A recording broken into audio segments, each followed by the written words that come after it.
Assalamualaikum warahmatullahi wabarakatuh. Halo semuanya, bagaimana kabarnya hari ini? Semoga selalu dalam keadaan sehat dan selalu menjaga kesehatannya ya. Nah, pada pertemuan kali ini kita akan belajar tentang hidup rukun di masyarakat. Nah, sebelum pembelajarannya dimulai, alangkah lebih baiknya kita berdoa dulu agar pembelajarannya diberikan kemudahan, kelancaran, serta diberikan keberkahan. Berdoa dimulai.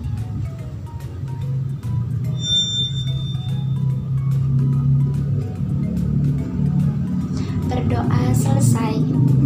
Nah, pada pertemuan kali ini kita akan membahas tentang hidup rukun di masyarakat.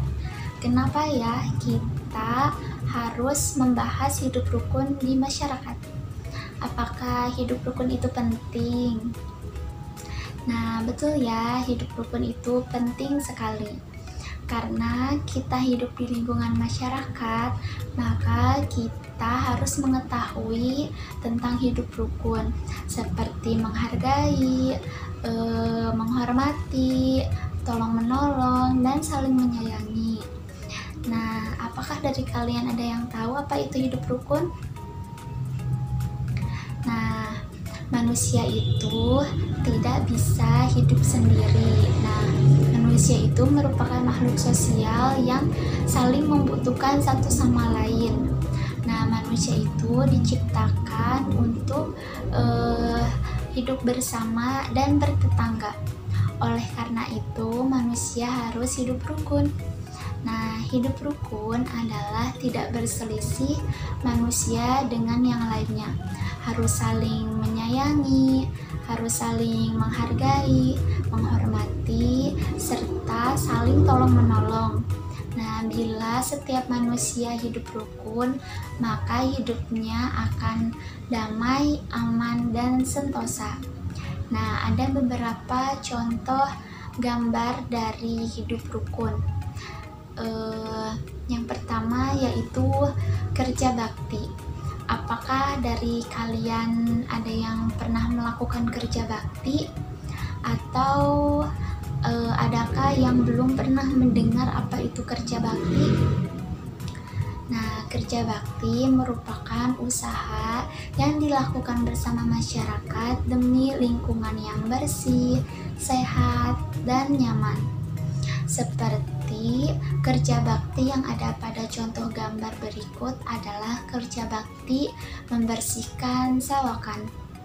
Nah, selain membersihkan selokan bersama, ada juga kerja bakti yang lainnya, seperti membersihkan lapangan yang ada di sekitar rumah kita, atau membersihkan rumput-rumput di jalan, dan membersihkan jalan.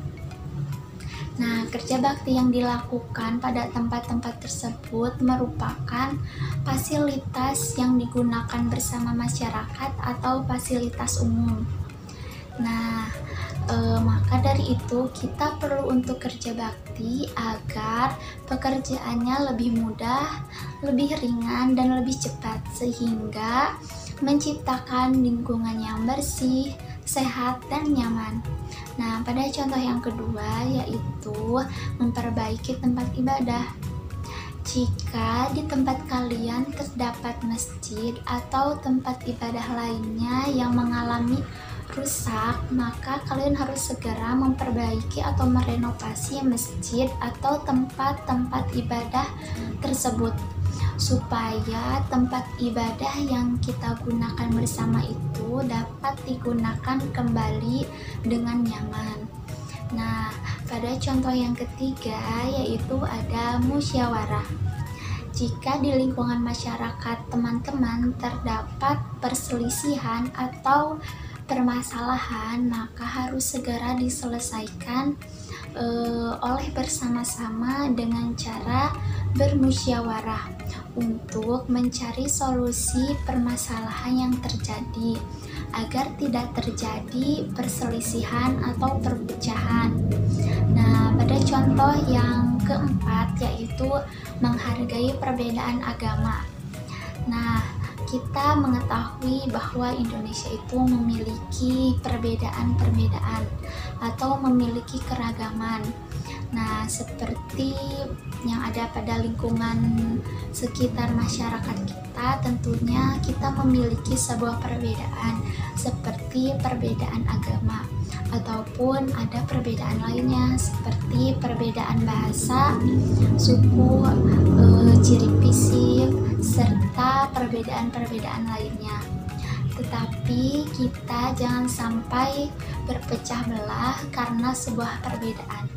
Kita harus saling menghormati satu sama lain, saling menghargai. Tentunya kita harus hidup rukun bersama orang-orang yang ada di sekitar kita atau orang-orang yang ada di dekat kita agar tidak terjadi perpecahan. Nah, pada contoh yang kelima yaitu berbagi bersama tetangga. Nah, tetangga itu adalah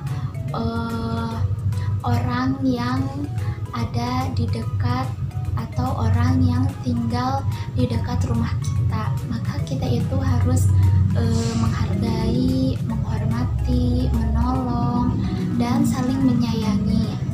Nah, saling berbagi merupakan saling memberi kepada orang lain, bisa dimulai dari lingkungan rumah seperti seorang kakak yang memberikan makanan kepada adiknya ataupun sebaliknya, adik yang memberikan makanan kepada kakaknya. Selain itu ada juga berbagi bersama lingkungan sekitar masyarakat, karena kita tidak tahu kondisi lingkungan yang ada di lingkungan masyarakat kita, seperti ada yang hidup berkecukupan atau ada yang hidup pas-pasan atau ada pula yang hidup kekurangan. Nah, maka dari itu kita harus saling berbagi satu sama lain, harus saling tolong menolong terhadap orang yang membutuhkan. Nah, jika teman-teman mempunyai rezeki lebih, hendaknya teman-teman untuk berbagi kepada orang yang membutuhkan, seperti memberi makanan kepada tetangga atau kepada orang yang membutuhkan, serta membantu orang yang terkena musibah. Nah, berbagi kepada lingkungan masyarakat kita harus niatkan dengan ikhlas, jangan karena ingin dilihat orang lain atau dipuji oleh orang lain.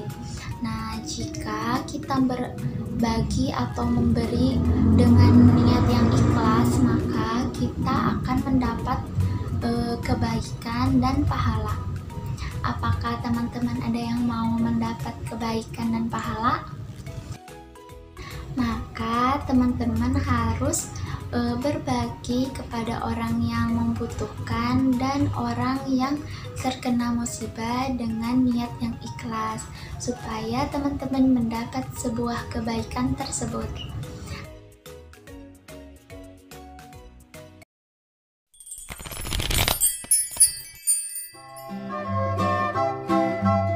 Lala suka berbagi. Kakek dan nenek datang. Lala dan Raka senang sekali. Kakek dan nenek membawa banyak oleh-oleh. Nyam, semuanya makanan. Enak, enak, enak. Raka berdecap. Asyiknya bersenda gurau sambil menikmati oleh-oleh dari kakek dan nenek. Makanan kita masih banyak. Bagaimana cara menghabiskannya? Tanya Lala. Kalian tak perlu memakan semuanya, ujar nenek. Benar, sahut Lala. Kita akan membaginya. Raka senang sekali membantu Lala memilah-milah makanan. Untuk tetangga, untuk teman-teman di sekitar rumah. Nyam, lezatnya. Ternyata berbagi itu mengasihkan ya. Oh iya, teman di sekolah juga kebagian dong. Lala senang sekali bisa berbagi. Anak jagoan suka berbagi.